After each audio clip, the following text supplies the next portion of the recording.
Sénégal, bonjour. Jeudi macabre, voilà ce que nous renseigne Vox Populi. À la une du journal, il est écrit 9 morts et plusieurs blessés dans un accident. Bon, l'horreur entre Ndoulo et Khouroumbake a retenu dans Vox Populi. Le journal, en tout cas, d'informer un camion embouti, un car, 6 morts sur le coup, et 3 autres plus tard, même s'il est dit mieux vaut tard que jamais. Vox Populi de nous renseigner également que la majorité des décédés originaires de Diourbel revenaient de funérailles à Touba Mbaké. D'où notre intérêt de prendre tribune quotidienne ce matin. Le journal du groupe des médias, en tout cas, de retenir entre chavirement de pirogue et accident de voiture, des centaines de morts en 5 mois. Bon, encore 9 décès dans un accident entre Ndoulo et Khouroumbake. Note également tribune. Le journal du groupe des médias, en tout cas, d'expliquer que de retour d'une soirée, le peintre PS agressé puis tué. Et c'est probablement avec la mort dans l'âme qu'on peut lire PSD, présumé meurtrier, brûlé vif après son acte. Mais l'acte que vient de poser Monsieur le Président, son Excellence Bassirou Diomaye Faye, intéresse à plus de titres, tribune quotidienne ce matin. Le journal du groupe des médias, en tout cas, parle de conséquences, de la journée sans presse au Sénégal, aux Sénégalaises et aux Sénégalais. Retenons une bonne fois pour toutes que Bassirou Diomaye Faye, Monsieur le Président, Bassirou Diomaye Faye appelle à un dialogue rénové avec la presse nationale. Actualité nationale à ce sujet, avec source à le journal de renseigner que Ndeketeyo, refusant d'être un va-t-en-guerre. Monsieur le Président de la République reste attentif à la journée sans presse décrétée par le CNEPS. Ainsi, il convenait de retenir une bonne fois pour toutes, d'après source A, que Bass en père de la nation. Bon, la nation reconnaissante à son président Bassirou Diomaye Faye. Si on en croit aujourd'hui, source A, le journal d'expliquer, le CNEPS a décrété ce mardi une journée sans presse pour protester contre le blocage des comptes bancaires, la production d'états exécutoires de saisie de matériel de production, la rupture unilatérale et illégale des contrats publicitaires, le gel des paiements, la mise en demeure, le refus de concertation. Et comme il est dit, Yonou Diam Sorioul, retenons en tout cas ce que relève source A de ce qu'a dit Monsieur le Président, son Excellence Bassirou Diomaye Faye, à savoir, j'ai demandé au gouvernement, notamment au ministre de la Communication, au ministre de la Communication, de veiller à l'application intégrale du code de la presse, mais également au bon fonctionnement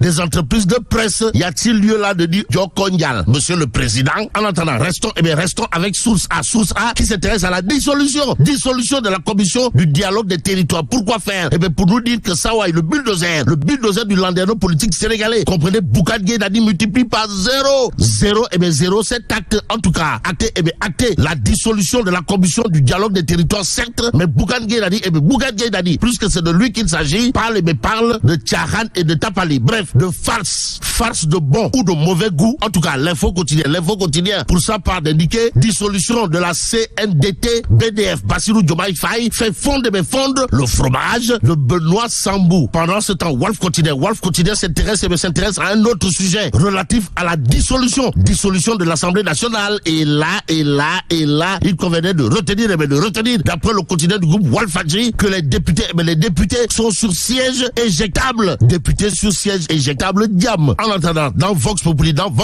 c'est Mamadou Lamine Diallo qui sans contour dira à haute et intelligible voix, il est temps de dissoudre l'Assemblée nationale pour que le peuple élise des députés plus responsables et plus rigoureux. D'ailleurs, seul apte à écouter un discours de politique générale de rupture. Précise toujours Mamadou Lamine Diallo Teki dans Vox Populi. Mais l'observateur pendant ce temps de révéler à sa une amnistie, le mauvais à loi. De quoi s'agit-il exactement?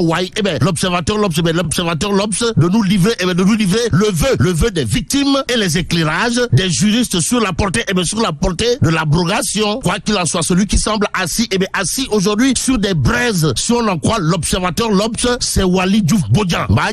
Bon, ça Waly Diouf Bodian est aujourd'hui envoyé dans le Rapitou Sambalaoubé par les syndicats du port autonome de Dakar. Et là, retenons d'après l'observateur qu'il s'agit de graves accusations contre le DG du port, Waly Diouf Bodian. Bon, des syndicats dénoncent une violation flagrante du code des marchés publics et des dispositions de la charte de transparence et d'éthique.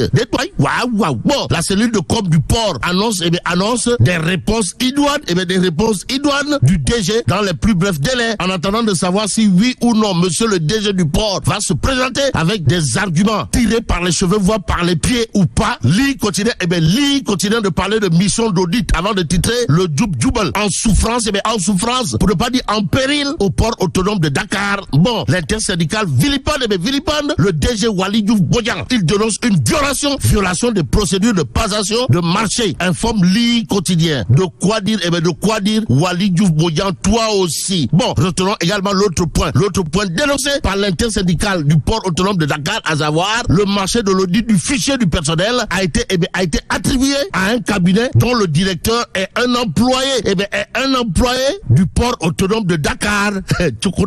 Bon, Bassirou Diomaye Faye invité à mettre un terme au Dengel Wengel, dont l'artisan principal, c'est le DG du port Waly Diouf Bodian, si on en croit bien entendu Lee quotidien ce matin.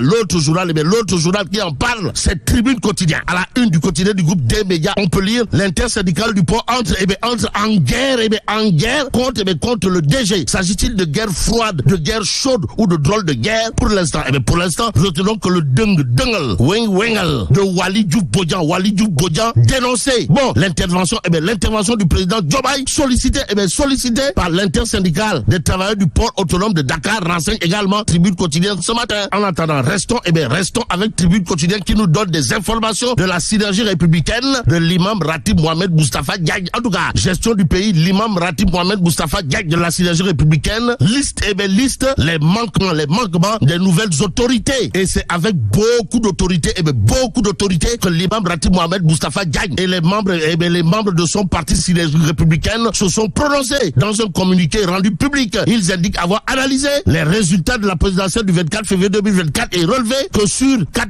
485 128 bulletins valablement exprimés, 2 434 751 électeurs ont choisi la coalition Diomaye PDS.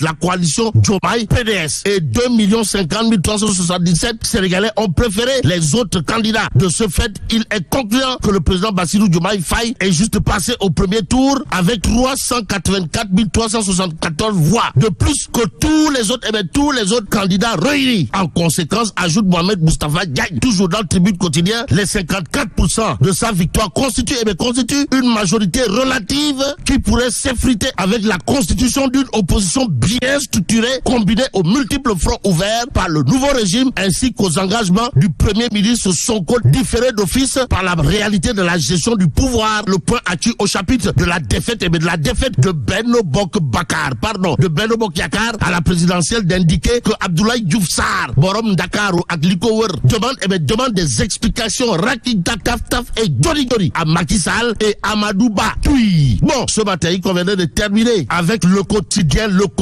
Le journal de nous apprendre dépouillé de sa sécurité et de ses privilèges, les misères de Macky Sall. En tout cas, l'ancien chef de l'État, Macky Sall, a été privé de membres de sa sécurité et de ses collaborateurs. Et là, mais là, c'est donc, Allah. Bon, que Dieu